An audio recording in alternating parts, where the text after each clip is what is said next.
This is Phantom Electric Ghost doing it live on the air with Harriet Cabelly for the first time. Welcome to the Phantom Electric Ghost podcast. How you doing tonight? I'm doing great. Thank you for having me on. I'm looking forward to our conversation. Well, we love to talk to people from all around the world. We're able to connect with you today, and I'm going to give a little promotion to the tool that we use to do that. Podmatch is the tool that links people host with guests, and so if you're a podcaster, if you take the QR code that's on the screen now and you scan that, if you're a guest, if somebody wants to be a guest on a podcast and you want to be able to match yourself with podcasts that your topics would align with, take your phone and scan that QR code now and check out Podmatch. It's a good tool if you want to get into the podcasting world. So without further ado, I'm going to get into talking about your background. Before I get to the heart of your story, I ask every guest a couple of questions. What motivates you? What motivates me? Living a great life, being energetic, being curious, loving to learn. That motivates me. Yeah, because what and why, and the follow up with that is like, why do you do what you do? Do what I do professionally, do what I do in general. Professionally, yeah. Professionally, I'm a therapist and I've always wanted to be one since I'm a kid. I've always been intrigued by how people think, how people act, the field of psychology, and it's meaningful. And for me, it creates very deep conversations, and it's in the service of working with people to help. It's my way of helping. Yeah, I think it's interesting when you talk to people who are mentors or therapists, that people like to work with people and then take the benefit of their skill set or their experience and kind of pay it forward. And you said pay it forward, so I'm just going to interject that is since I've come through my cancer, that's been my mantra, is I want to pay forward the gift of my life. So you said those words, so I had to pick up on that. And just to disclose, like I'm 58, but when I was 27, I had a level 3 sarcoma. Oh. And so I went through radiation and 3 surgeries, and I've been cancer free since I was 27 years old. So I understand that, like the struggle of actually going through it at a young age, because it was really interesting when that happened to me. There was a lot of people around me that I thought would understand, and they just like disappeared. And then other people who I never thought would be there, like were there. So there were certain people stepped up, and it was unexpected. Right. Yeah, we get surprises like that. I had the same experience when I was going through my cancer treatment. Some people you expected were not always so great at being there, and some people you didn't were like, oh my God, they're showing up all the time. So, people are people. So we have expectations, and some meet them and some are a little whatever, but in the end, it's good.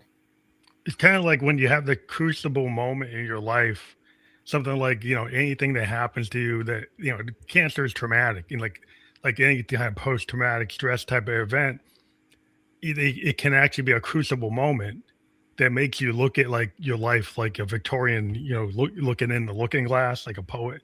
It's like the looking glass is like, what am I going to do now? And also, like, if you survive, it's like, hey, I survived, so I can do anything.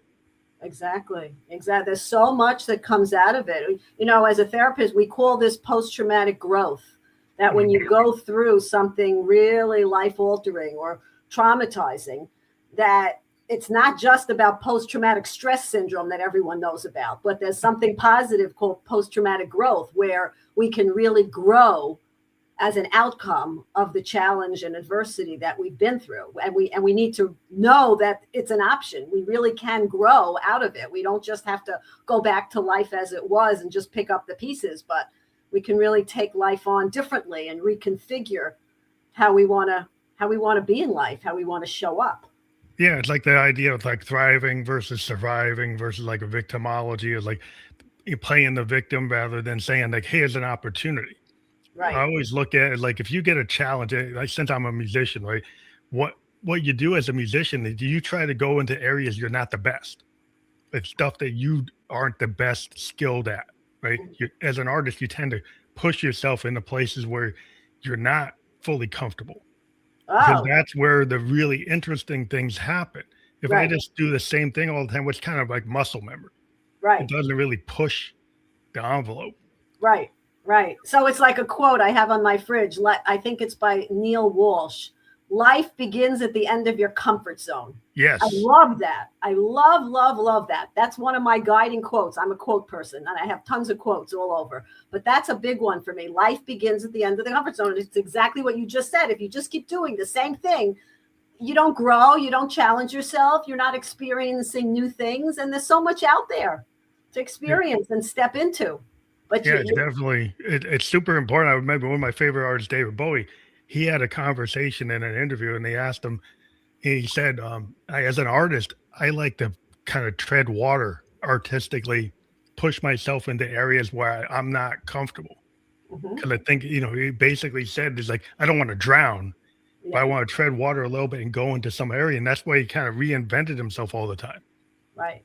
Well, He would that's yeah. that's it's like the nature of an artist, when you're really working well. But that also gives us excitement about life, right? It because if we're open to new experiences and new adventures and new opportunities, we're going to thrive more. Yeah. Because I think And entrepreneurs, you see all these entrepreneurs and people say, well, they went from 0 to 100.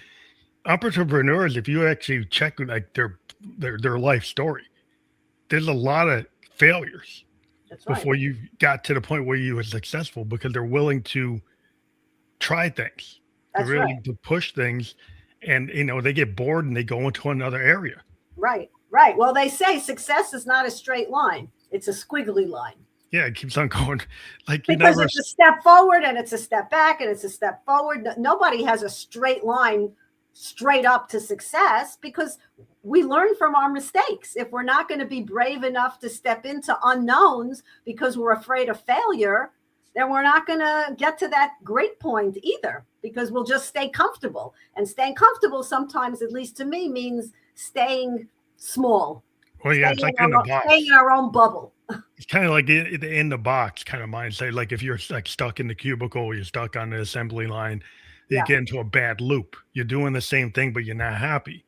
right. If you're when you're willing to go outside, a lot of people who are neurodivergent, it's kind of like normal behavior. And I've talked to a lot of artists, a lot of creative people, they don't really fit in the box, right? They tend to do things that a lot of people might find odd, or it doesn't fit, the norm, Yeah. because they're at the bell curve, and on the outer edges of that bell curve is Right, kind of right. where the cool stuff happens. That's right, right. Or what does Malcolm Caldwell say? The tipping point. The people who really are in that point, which is like similar to the bell curve. It's not Yeah, just all fitting the box. yeah, because it's really interesting. Because I've been in the corporate world in my other hat as a software guy, and you get these people in these big Fortune 500 companies. They say, "I want that creator kind of energy," but then they proceed to put you in a box. Versus like when I worked for a startup, there was no box. You could kind of do whatever you needed to do to get done. If you're Right, willing to kind of push it, you right, could get it. right, Where in the other organization would say they want that, but they would proceed to physically do things that like you don't really want that. right, right. But it takes courage. It takes a certain amount of courage to be who you really are if it doesn't necessarily fit that perfect mold, right? Yeah, I think people get stuck because I think everybody has this thing about safety. It's kind of a human kind of, it's our initial concern why we would live behind the gates of the village, Mhm. or stay within the tribe and not go out in the woods and get hit by the wolf, to get attacked by the wolves. And so you might allow the leaders in the town to kind of push you down because you're scared, if I go outside the confines of the kingdom, I might be attacked by the hordes outside or the animals outside. But Right. if I actually take that step to go out and do my own thing, I might be very successful. But I was kind of told maybe I won't be successful. Right. Right. That's why it comes from a lot of inner strength to push ourselves outside of our comfort zone if we really want something and not listen to the naysayers. But that takes perseverance. It takes stick-to-itiveness. It takes certain character traits to say, I'm going to do this no matter what. I'm going to keep trying because this matters to me. Because surviving just seems like, I don't think it's fun to just be in survival mode. The thrive mode seems like this a lot more interesting. I agree. That's why when people say, oh, you're a cancer survivor, and I am a cancer survivor, but I much prefer the word thriver. To me, it has more energy, more vitality, just the word. And, words make a difference. Yeah. Words really matter. Our language matters. And thrive, it just connotes a very different level of vibrancy. And that's what I aspire to. And that's how I want to live my life, with that type of vivra and vibrancy and excitement, because there's great stuff out there, even within the bad and the problems. Yeah, because if you're in the survivor mode, then people feel like, oh, they feel bad for you. They have empathy for you. But then it's like, are they really going to expect you to, exceed their expectations? Or the filter they have is they see, oh, you're a survivor. Yeah. They might not see you as this cutting edge, creative mind that's just pushing all these boundaries. Say, well, you're a survivor, and they just put you in a box. It's like, that's the lane you're in. Yeah, it's true. Yes, words tend to define us. So even when I write up things now for different speaking engagements or whatever else I'm doing, writing, I tend to I will put in survivor and then X it out where it's a visible X to show that I'm intentionally crossing out that word and putting in thriver. Mm-hmm. Because to me, it takes on a very different meaning. Because sometimes people feel like when you have grief and pain, there's some people like they don't maybe think that you should ever grow out of it. Some people feel like, well, you lost your husband, like you can't move on. There's some folks that would think like you should just stay in that place. Whether you lose your wife, it's like, oh, you should just stay in that place. It's like, well, maybe that's what you think I should do, but I'm not going to do that. Well, the person who's left behind, the griever, sometimes does feel that they should stay in that place only because they feel a sense of betrayal. And if they go out and start to live again, shall we say, that are they betraying their loved one? Their loved one, yeah. Or the memory. So grief is complicated. I mean, that's one of my main areas in my work, but grief is complicated, and we don't have enough of a grasp in our society of what grief really entails. And everybody's situation, everybody's story is different. And so like you said, it's like when you have someone who's going through that, like how do you help somebody navigate that? Because like, what's the right time for this individual versus the right time for another individual? It's not all, everybody wants to put things like, it's just 10 steps. Here's 20 days for this. And exactly. You should be okay after a year. You should be okay after 6 months. You should be okay after 5 years. It's like, well, everybody's different. It's like, I don't know what continuum that's going to work for this individual. Exactly. And that's such a good point because there is no timetable and there is no calendar for grief and there is no one way. It's very individual. So when sometimes people will come over to you, if the griever, oh, it's been 4 months. Aren't you over it? Haven't you moved on? And I don't think people say these things out of bad intent, but it's more out of, shall we say the word ignorance. Yeah. We just don't know the right things, or we're not educated enough around what grief and grieving is really all about. It's not a quick fix. You don't take a pill. You don't snap your fingers in 6 months, you're done.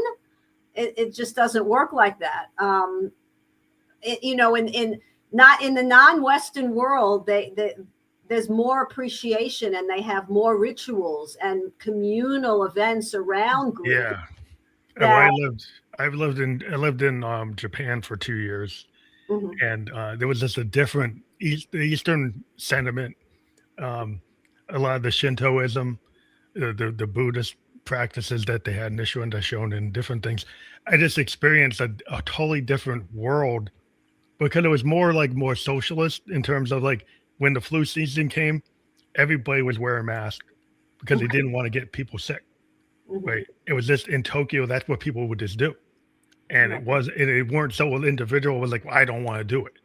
They cared, like, I care about my neighbor. I don't want to get him sick, so I'm going to do it. And so it's this different mentality, because it's like in the society there was this more idea. I was like, I care about the community more than my own individualism, where our individualism is like our badge of honor, maybe to a point where maybe it becomes not so great. Yeah, I mean, there's a lot around this. You know, I'm Jewish, and in our faith, we have a lot of rituals around death. I mean, there's the week of Shiva, and there's the first month, and then there's the first year where people pray a prayer called the Kaddish.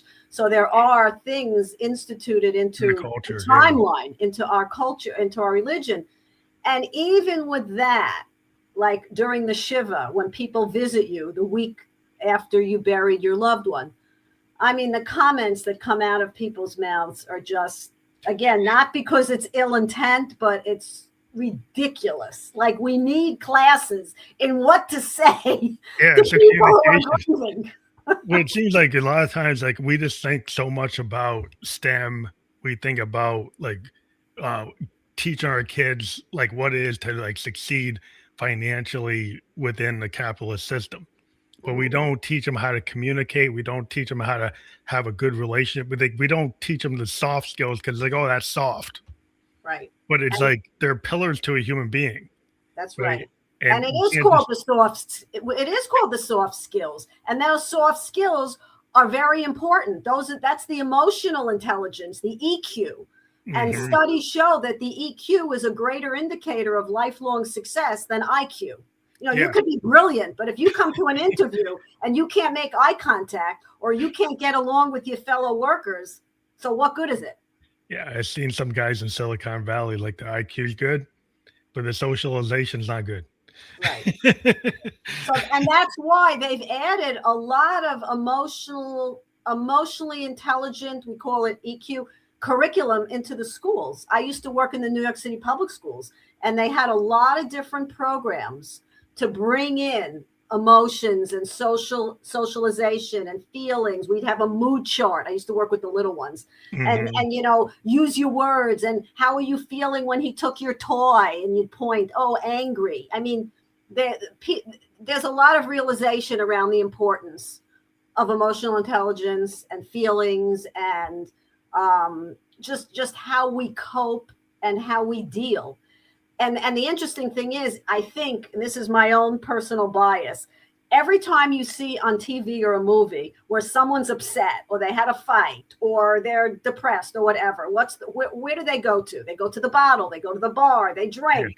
Yes. And to me, that's a horrible statement. We're teaching our kids. We're teaching them the wrong things, because, like, you know, if you have emotional intelligence, like you have that like looking glass self of the Victorians, is like, you do a self-analysis, self-critique, but also you learn. You have lessons learned. Right. You know, I went to Bowdoin College. I was a sociology, political science double major, and so, you know, they focus on the Socratic method. A lot of blue book exams, a lot of oral exams, not just like SATs. So you had to prove that you had critical thinking, that you could read what the professor, or take all those lessons from all the lectures and apply it in your own words. Right. And show that you understood it. And I think today, if you just give people multiple choice and you don't have them actually dive into themselves, like, can you actually show me that you understand this? Exactly. Critical thinking skill. Critical thinking is not there. And then if you don't teach people like art history or appreciation of things like in the liberal arts type of, you know, things, it's all STEM. It's all just science. And that's cool. I mean, I know science. I'm in software design. But like, I think it's important to understand, like, art and history and philosophy, sociology, all these like softer things that people want to criticize and say, well, we don't need art. We don't need music. We don't need these things. It's like, I think the soul does need those things. Oh, the soul. So true. The soul. Yes, absolutely. And we don't hone in enough on that. We're doing like everything is from here up, just the head. And we forget the heart, and we forget the soul. And that's so important. Nobody teaches to that. Yeah. And even in terms of like in school, questioning, being open to questions and being curious and interested. I mean, those are the character traits that will help take us far when we're open to new things, when we're asking questions, when we want to learn, when we want to learn music and nature and all the other things, like you say, not just the hardcore. Well, yeah, to challenge yourself. Like we used to have debate societies, right, in college, and we had moderators like professors or TAs, and they would have rules, and you'd have to kind of back up your argument, like a Socratic argument. Like you can't just say it because you feel it. You could, but if you can't back it up in actual real debate, right? Yeah. And so people have kind of like gotten away from that and say, well, we don't need that. Right. We just I just have to win. Exactly. And that's why, and that's a lot of our problems nowadays, not to go anywhere, anything political or anything, but just the idea of, we're so far from the idea of, can't we just agree to disagree? Yeah. And just respect our differences. Just respect our differences. That's it. Yeah, just have different schools of thought. There are different, Keynesian theories and this theory and that theory. It's like, go and argue your theory and show me why it's good. Then I'll show you my thing. Then we can agree that those ideas can exist in the same world. Right. And it's like people make choices of whether that they want to go this way or want to go that way. Right. But somehow we've lost some of the respect for differences of opinion and become so extreme, and it's my way or the highway. Also, we have this, coming from Silicon Valley, we've got these people that believe in this idea, the disruptor. The disruptor believes they should just take everything that are in our social mores and our structures and our laws and our morality, and they say, well, that doesn't matter. We should just break it all and then see what comes out of it. And there's this mindset where they just want to tear down privacy rights, tear down social rights, your medical history rights. They say, well, my machine has the ability to grab everything. Mm-hmm. But why should I let your machine have everything? Right. Well, to me, that's a lot of what AI is going to do. Not that I'm at all educated around AI. That's the argument with AI, is they believe that they can get rid of your privacy rights.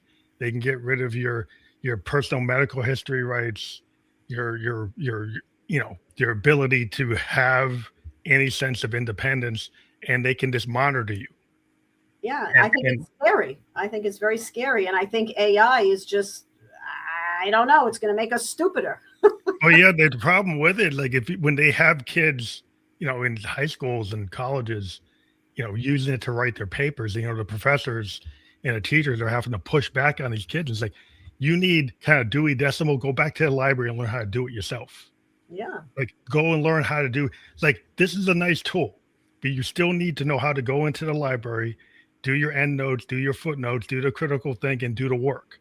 Exactly. Like when you get to a certain point, then you can, it's like the calculator back in the 70s. You can have these cool calculators, but you can't have them when you're taking an algebra test.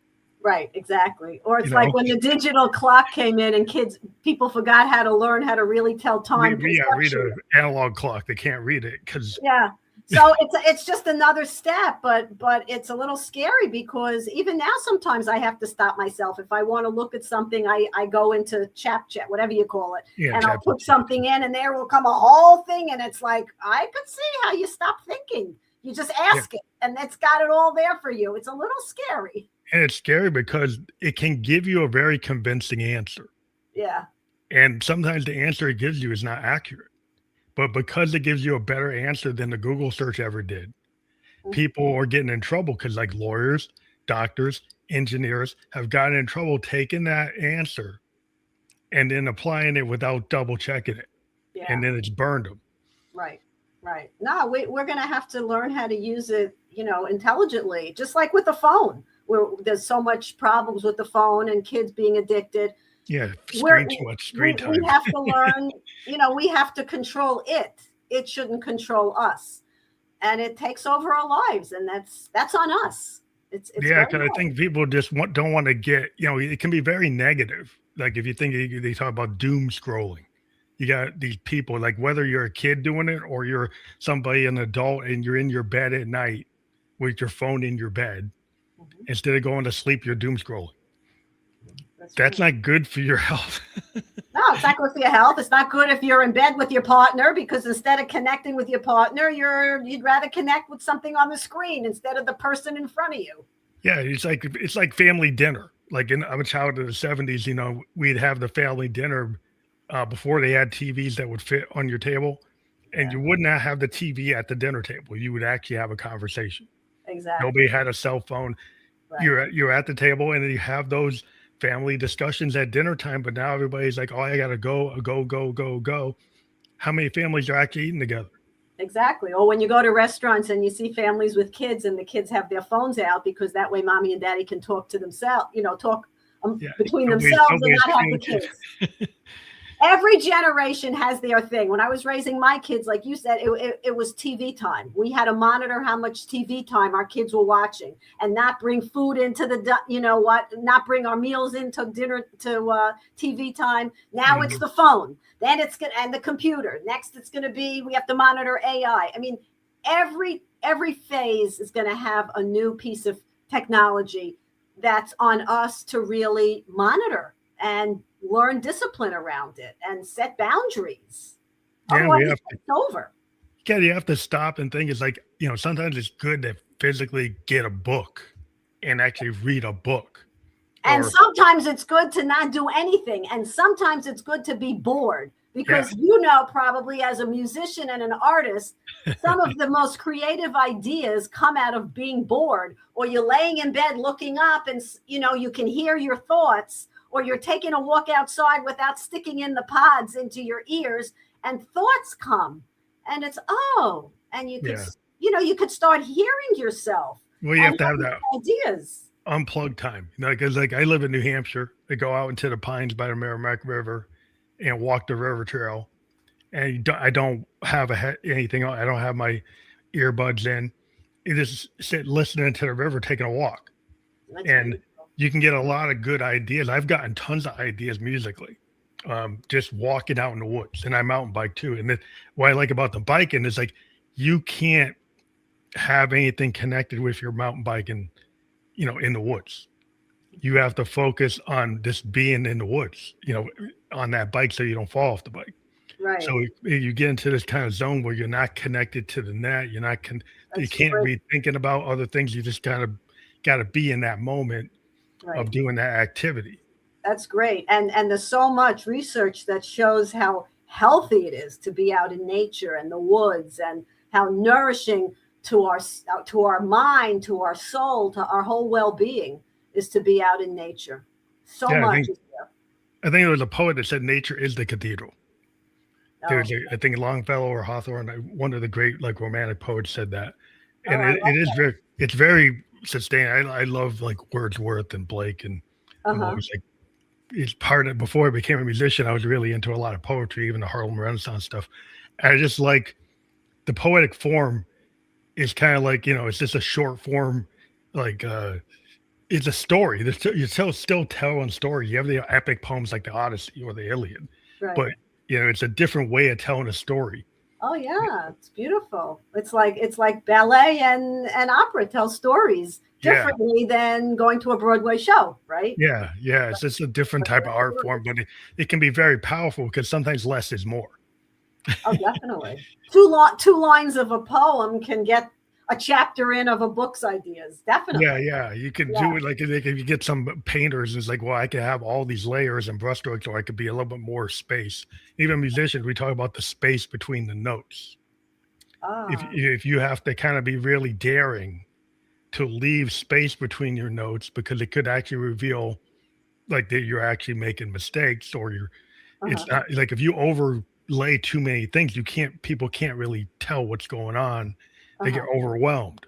Uh-huh. If you Yeah. have less there, then there's more focus on it. So then you have to actually be better at playing. Yeah, that makes sense. And it brings to mind the idea of silence. You know how a lot of times we're uncomfortable with silence, with the pause, and yet so often it's in that silence that we can respond better to situations, rein ourselves in so we don't react with intensity.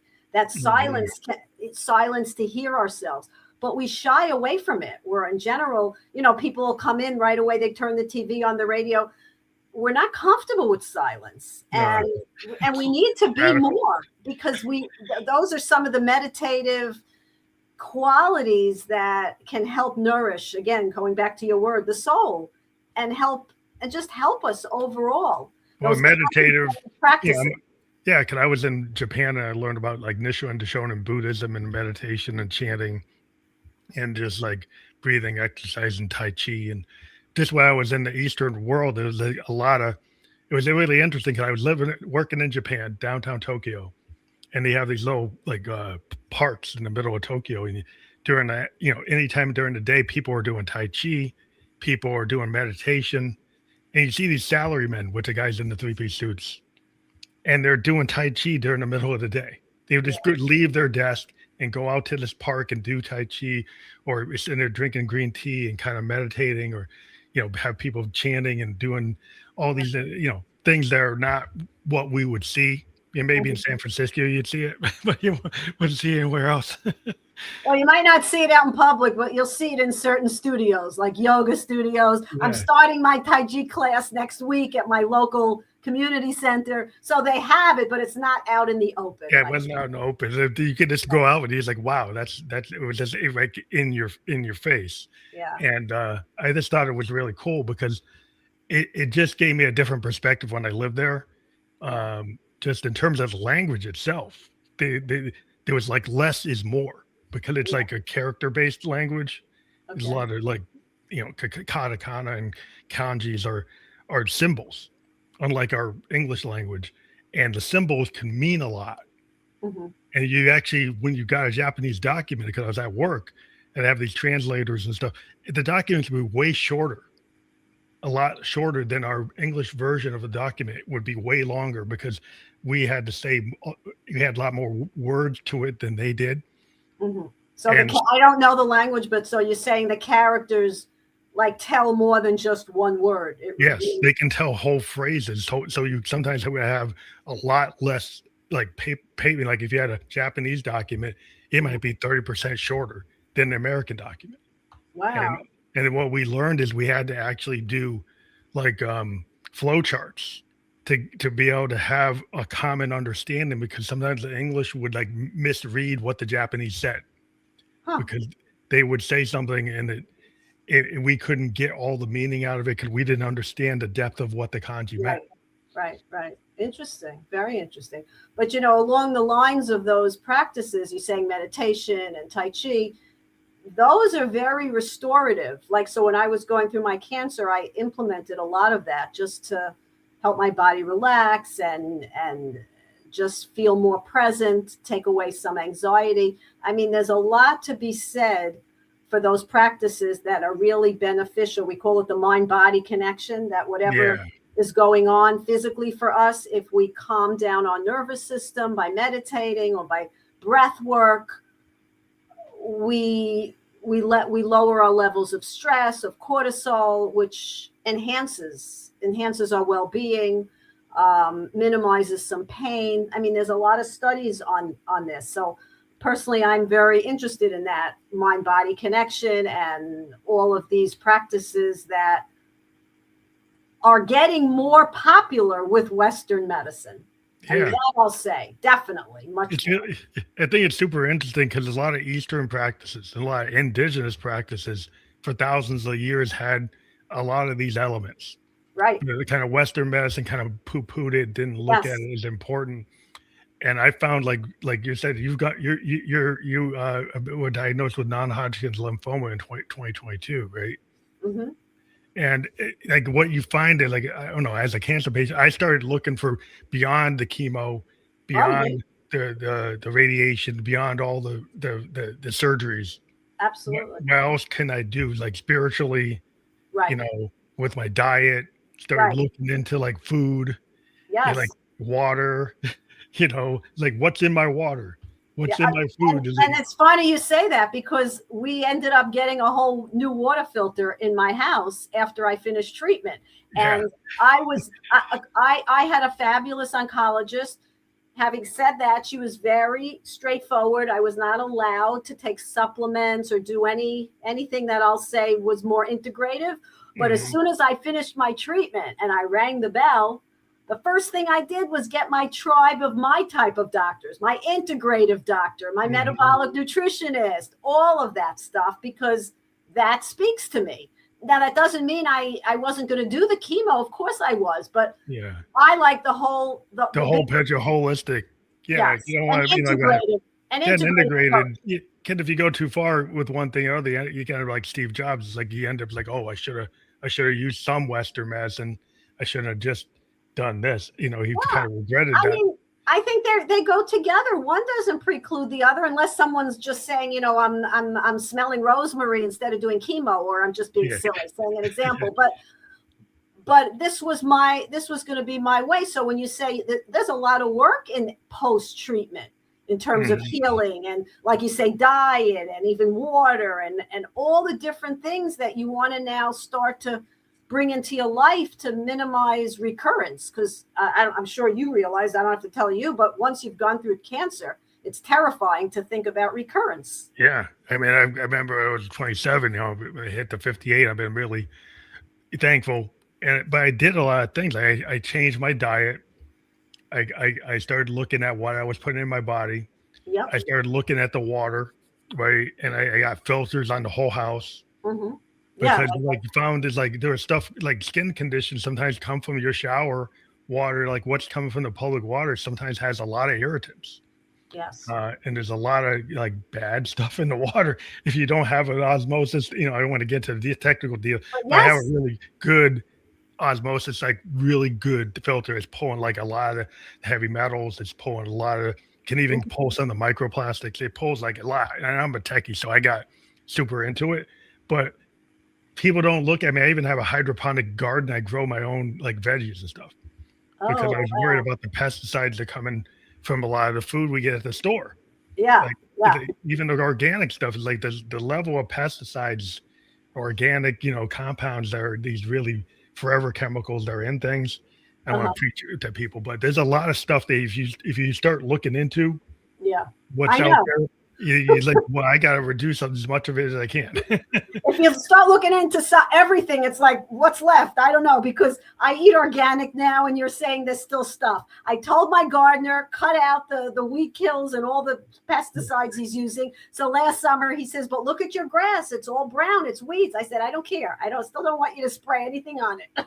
Yeah. And some of these things, it's like what they say are acceptable levels. I started going into acceptable levels of like volatile organic compounds.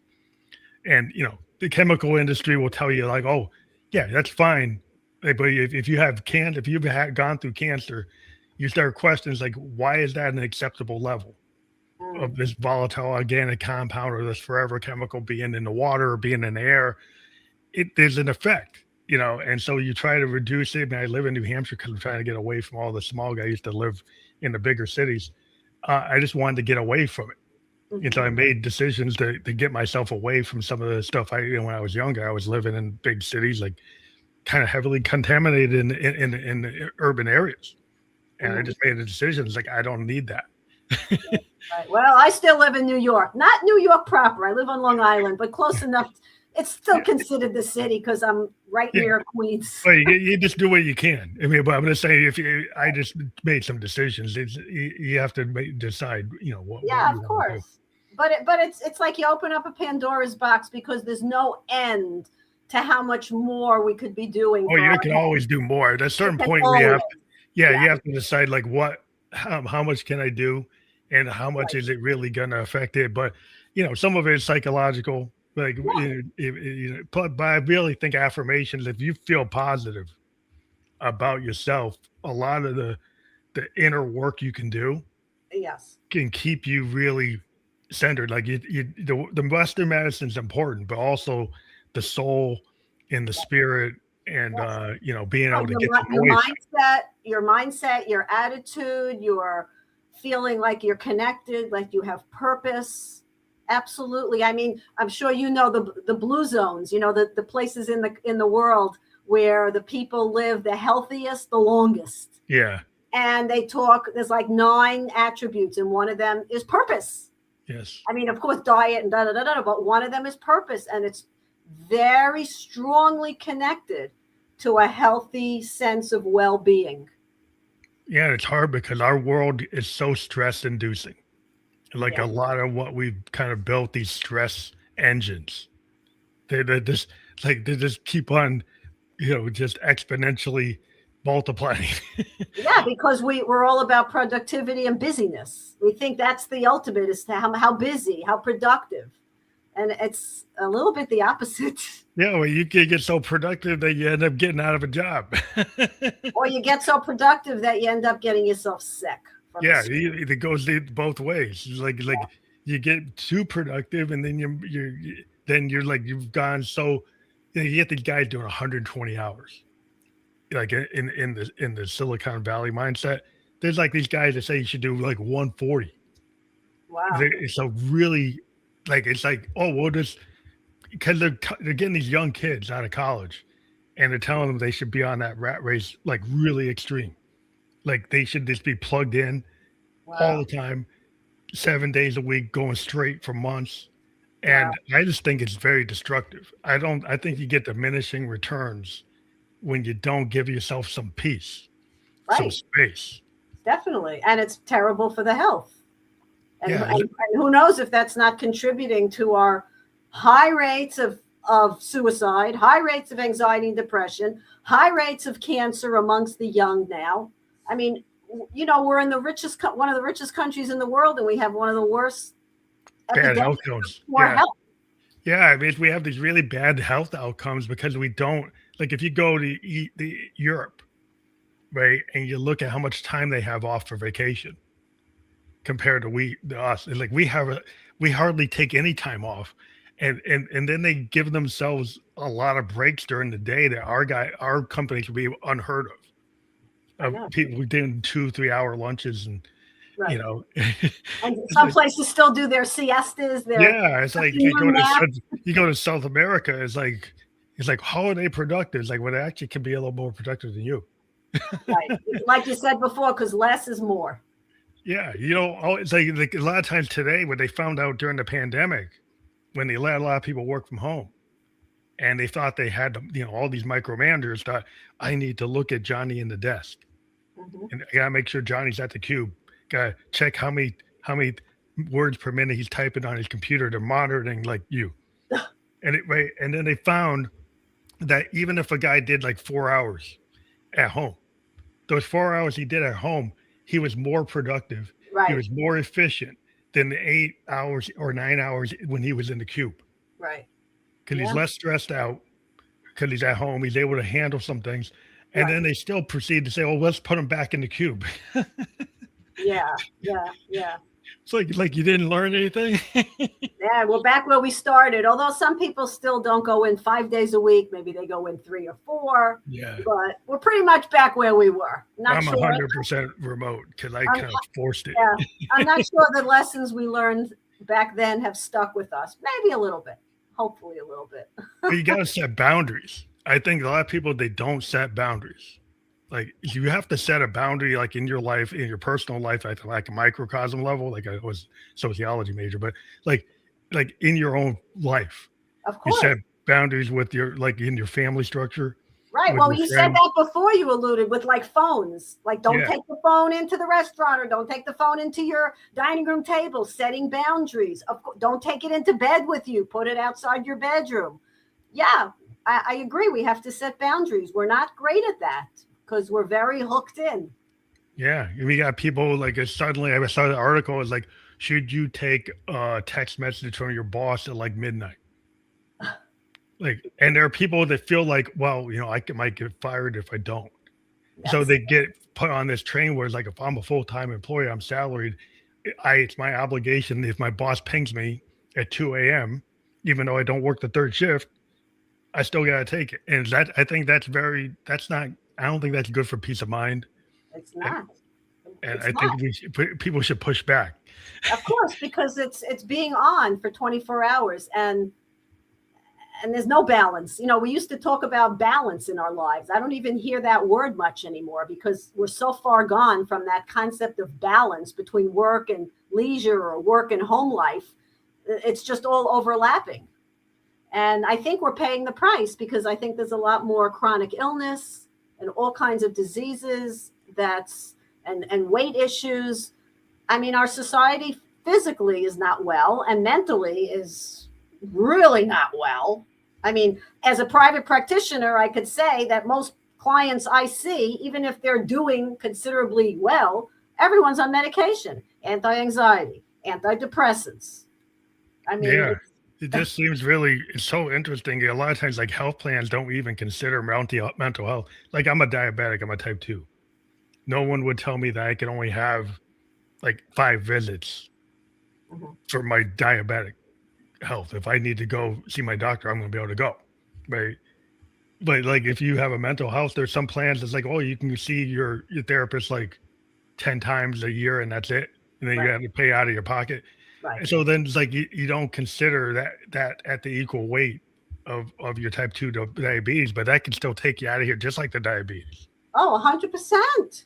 That's right. It's not given enough weight as physical issues. Mental health issues are not. There should be, just like you go for a physical once a year, there should be a physical for mental wellness also once a year. Like go to your mental health professional and have a wellness check, a mental health wellness check.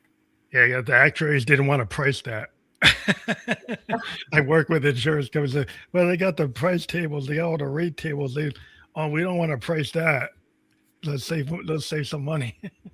Yeah, there's still as much as we're much more aware, there's still stigma around issues around mental health. There's still some shames.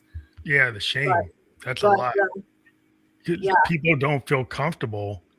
Like a lot of times, like I don't know, but I know men I've been around, they do not want to talk about those things. A lot of the men, unless they like, well, it's weird, it's strange. Like a lot of the guys I know that are really like athletic sports guys, they don't want to talk about it. But all the artist guys I know, they will go into it. They will. Yeah. The people who I know that are poets or writers or filmmakers, they'll have long discussions. Right. Well, a lot of their artistry comes out of their pain, out of their emotional pain. They're willing to be vulnerable. It's like the thing about an artist. The artist is willing to kind of key in on their vulnerability and use it like as an asset for their creative kind of. It's like the driver, and they figure out. It's very cathartic for a lot of artists I've talked to be able to take whatever emotion they're feeling and then turn it into like a painting, turn it into a film, turn it into a performance, turn it into a piece of music. Yes. And that's interesting because that's why a lot of artists or people in the creative arts won't always be responsible with taking their medication. I'm talking about mental health medication, because they feel it squelches their creativity. That's always the rub is sometimes you do need to not be on fire all the time. Because, like, it's a story about James Taylor. Like, he wrote, like, I've seen fire, I've seen rain, right? That was super big hit. He was having a lot of problems in his personal life when he wrote it. It was, like, really big in his career. When he finally got to a place, he was in this the documentary, and he was happy. He did an album when he was not going through a lot of problems personally, and it didn't do well. So then he's like, do I have to be in that place to do well? Right. Do I have to be depressed to have a hit? Yeah. And it's like, that's the big dilemma as an artist, because sometimes you have to, you see these method actors, they kind of put themselves in a frenzy. It's like, you have to get out of that.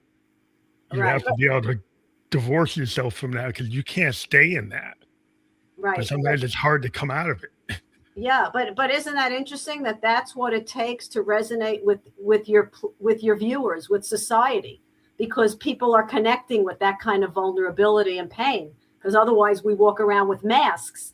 And here's a performer writing this hit song about pain and depression, and everyone's resonating with it because it touches them. That's what they're feeling. But no one gives words to it until a songwriter or an artist puts to it. Yeah, they kind of pulls that, a painting in your mind every time, the audience looks at a piece of art, they get pulled into it, and the artist's ability is to kind of be able to understand that universal kind of frequency of pain or emotion and be able to tap into it. So when people hear it or feel it or see it, they resonate with it because you're tapping into this like universal key, this Yes. universal frequency. And that's where artists, we can channel that. People call it the muse, they call it a download. We were able to channel that. Right. Right. And we have to be careful. Like you said, we have to take our meds. We have to go to the therapist. We can't like skip that stuff just to try to keep our edge. And then there's just so many natural lifestyle things that we could do to help ourselves. But again, because we're a pill popping society, we want that quick fix. They talk now about the importance of sleep and getting out in the early morning when the sun rises to set our clocks, the circadian rhythm. There's so much going into that now. But again, that takes our doing it. That's not just taking a pill. It takes work. It may take a half hour in the morning, or it may take going to sleep an hour earlier. Yeah, and time's money. Because that's the problem. Is like we don't want to invest. But if I have to say one thing, believe me, it's worth the investment. It's important to be doing these things for our well-being, mental and physical. And it is pleasurable. You get used to it. It becomes, I didn't go out the last couple of days because it's been like 0 degrees here in New York. I miss going out in that early morning sunlight. Yeah, it's important to get yourself to touch the ground with your bare feet, is this kind of thing. Yeah. That if you that kind of symbolism of just, the cathedral is nature, go out into nature, get some sun, get some air, turn off the cell phone, turn off the Walkman, and just listen to the birds in the forest. Yeah. Like, don't bring your own soundtrack. Let nature give you the soundtrack. I like that. Don't bring your own soundtrack. Yeah, I like that line. Yes. So true. So true. Yeah, I mean, these are all things we can be doing for ourselves to help ourselves and to help our well-being and our energy and our vitality. But you had brought up post-traumatic growth, and before we were talking like a half hour before. I think it's really important for people to understand that, because everybody talks about the post-traumatic stress, but the growth is kind of what we've been alluding to the whole time we were talking about, growth strategies. What are some big lessons learned that you've had in your life and career for that? Well, as in post-traumatic, one of my daughters has disabilities. I have 3 daughters, my middle daughter. So from way back when she was first diagnosed, so I'm aging myself. This was like 40 years ago. And I went into therapy, and I realized then that I was wallowing in the why question, like, why did this happen to me? Why do bad things happen to good people? Why did this happen to my daughter? And with a lot of good therapy over the course of a year, the shift for me came, with the help of a great therapist, of course, that was the wrong question to be asking, because I would just drown myself in the muck forever. It would lead me nowhere. It was a futile exercise, because who knows why bad things happen? We don't know. We don't have answers. Why do babies die of AIDS? Who knows? But the better questions were, how? How can I move on? How can I create a better future? What coping skills can I use? Questions direct our focus. Questions can direct how we move into our lives. So the why was not the question to ask, but rather the how and the what. So for me, when I got my cancer diagnosis and I started thinking, why is this happening to me? And I stopped myself right there. I said, oh no, I'm not going down that rabbit hole again. I went down that one 40 years ago. That ain't the question to ask. The question is, okay, this came to me. What am I going to do with it?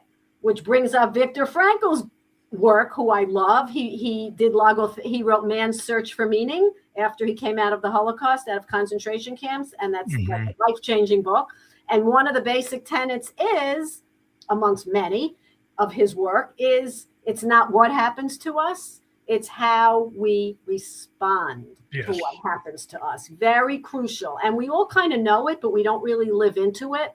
And when you said at the very beginning about victim and victim-like mentality, the idea being, yeah, we can be a victim of circumstances. We were a victim of cancer, but we don't have to stay in a victim mentality. Yeah. That's in our control. And that's our choice in how we respond. That's all on us. And there lies the work. So if I'll have clients coming to me with, oh my, I'm stuck here, that begins the work. Yeah, because that's how you like rebuild your life now. Yeah. That's like your website. And I just want to point out, the QR code that's up there right now is for your rebuildlifenow.com. So if people, want to scan that, they'll bring them to your website for rebuildlifenow.com. Yes, thank you. That's a quick way for people to check that out, because take your phone, take a picture of it, boom, it goes right there. So that's a new feature we have. And we do encourage people to click on it. So if people go to rebuildlifenow.com, what do they find there? They find my podcast for the last few years. Oh, something went off. Sorry, my screen went off. My podcast, my speaking page, my videos. I was going to say my blog post, but I think I took most of them off. And just a whole, who am I? What I do in my life? What types of people do I serve? Who are my audiences? Who's my targeted population? I also do ballroom dancing, so I have stuff up there about that. We can't all be heavy duty, serious therapists. We have a life outside of it, right? Yeah. That's always interesting. I like to find out. Wait, I'm interrupting you. Sorry. I have 2 books. That's up there. Yeah. Yes. Oh, that's where your books are. Yeah, because that's because you're an author. You've written you have 2 books so far, so people can get that and they can go right to where they can purchase the books from your website right there. And what I want to let people know that the links we have below will be clickable on the channels that we're on. So we're on LinkedIn, YouTube, and Kick, and within the podcast descriptions on those channels, those links are clickable. So for those of you that don't like QR codes, you can still get to that. Can't get to it right now because we're live, but on the podcast description on those channels, and we will be on multiple channels like Spotify, Apple, iHeartRadio, Amazon, Newsly after within 24 hours on those channels. Thank you. So I want to thank you again for being here on the show. We love to talk to people. This was fun. Thank you for taking the time to come on here and doing a live podcast. And it's a different form, but we think it's important. Spontaneous, right? It just flows wherever, like the river. Yeah.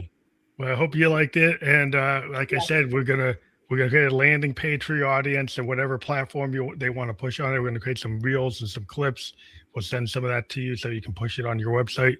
And we want to thank you for being here. And since you're an author, we do have authors come back if they have a book that they want to focus on and have an interview about that. We do, encourage people, our guests, to come back and talk to us about any future projects they want to work with. So thank you again for being on the show tonight. Thank you. Thank you. Have a great night. You too.